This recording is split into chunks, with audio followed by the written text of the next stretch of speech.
This is the Padua Podcast Network. Yesterday, I was a bit of a grump. I was in a pretty bad mood yesterday, and the reason is I did not pass all of my biometrics screening tests.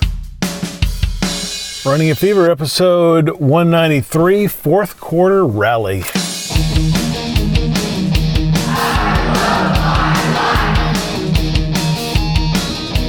So now I'm doing something that I'm thinking probably has never been done in the podcast history. And that is, I am recording a podcast from a traction machine. That's right. I have been prescribed traction for a problem I have known as dish. You will actually have some video of me on the traction machine. If you watch our milestone episode 200, which is coming up in a few weeks. A day in the life of Mr. Running a Fever Man. So today, I'll be honest, yesterday I was a bit of a grump. I was in a pretty bad mood yesterday, and the reason is I did not pass all of my biometrics screening tests. I think really the only one so blood pressure, it wound up like 157 over 70 something, and then 157 over 70 something, which is, the systolic is not what it has been for me. In fact, last week I went to the cardiologist, and the cardiologist was happy with my blood pressure, and he not only was happy with it, but he recommended a reduction in my medication, which I had been on for many years. So I'm going to challenge that. They're using a $20 drugstore sphygmomanometer that is obviously several years old, has had plenty of use. Not that it would necessarily wear out, but what I'm saying is they're not using the most accurate equipment. In fact, last year there were so many challenges that they had a whole, other makeup sort of session with blood pressure. And I don't know if they used a better machine or not, but they had, they allowed, people to have that done again. So I will probably just present the documentation for my cardiologist, and hopefully they will give me however much that is per month. I think it's $10 or $20. But the other one, I have to take some blame for. Even though I don't know if it's quite fair, I have to re-examine that because of, the things that my cardiologist has told me over the years, and especially in this last visit, about why do you need more muscle, and I do believe that more muscle is good in terms of, keeping my body fat down, and also in terms of strength, which we need, especially as we get older and that deterioration sets in, and you may have the disease which starts with an S that I can't remember, and I'm probably going to do a whole episode on, that affects older people. It's a muscle loss in older people. So I really believe that that's a good reason to have muscle, but how much do I need? I put on 20 pounds in the last year. I missed the BMI by 3 pounds. So that tells you something. My waist size, however, was an inch too large, too high, to get around the BMI, because that's what they allow you to do. They figure, okay, if you are more dense, then you should still be able to have, if you're a man, a 37-inch waist or less. Mine was 38. So I missed that by 1 inch. I missed the BMI by 3 pounds. And it's just really frustrating. It's frustrating after all the work, and you've heard me twice a week talking about fitness, health, diet, fitness, and medicine, and I have been working on this for 2 years, and this is what I get. I get an extra $30 a month, or however much it is, for the next year. So pretty frustrating, but I believe in what I'm doing, and I believe I've made great progress in accepting the fact that I need to re-examine how much muscle I need, but I'm also happy in the progress that I've made. And also, This episode is called Fourth Quarter Rally, and that's what I'm aiming at. I've got a quarter of the year left, plus a few days.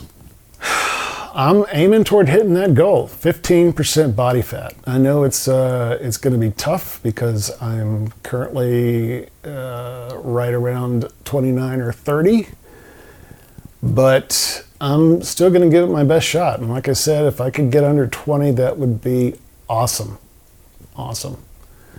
And my cardiologist wanted me to aim for something like a 22 to 24 BMI. And I haven't checked to see what weight that would be. If I can get that and my body fat down, then that would be great.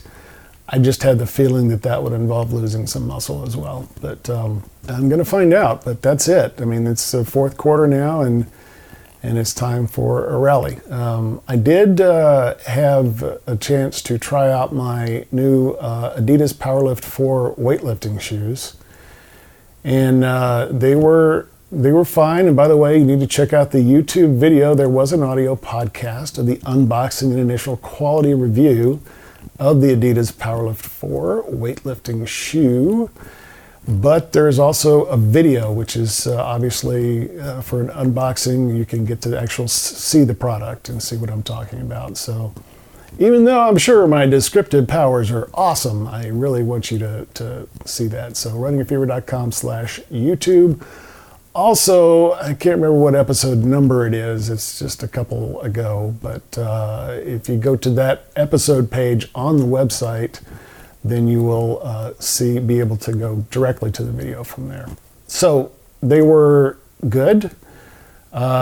Stiff. Unfortunately, I wasn't doing any exercises today where my feet are flat on the floor and lifting straight up. I did a couple of bench exercises, which didn't put any weight on my shoes. And I did a couple of machines. One thing I can say is, I like to do a couple laps of walking before I start lifting weights. And the walking, these are not good shoes for that. They're very stiff. There's no padding. There's no spring to them.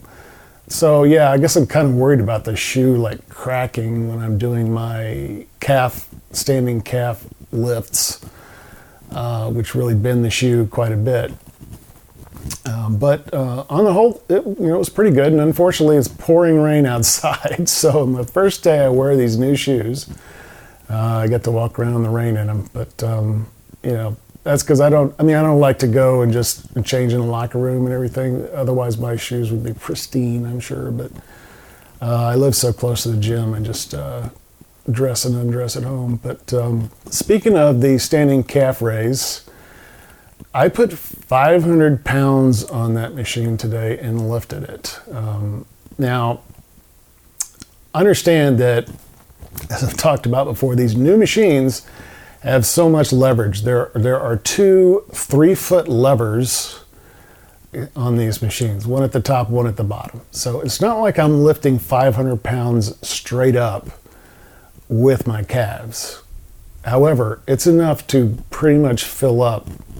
In fact, I had to put weights on other parts of the machine that are not designed to put weights on to get up to where I did. But anyway, that's pretty cool, I guess. I've never put 500 pounds on a machine and actually lifted it before. But there's not much more room on that machine. I could probably go up another,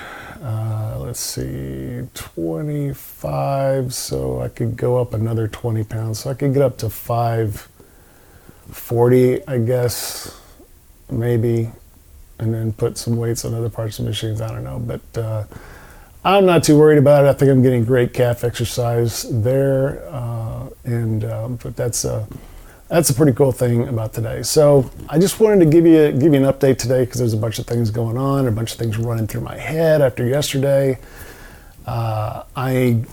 Since I did not make the weight, I did not have a cheat night last night. I had a typical taco meal, although I'm thinking about cutting down now. It's just, I've got to find another way. I've got to increase my cardio, I guess. I'm already doing 3 days, 40 minutes of cardio a week. I don't know, man. That's a lot of cardio already. but I guess I need to get more in if I want to cut my body fat.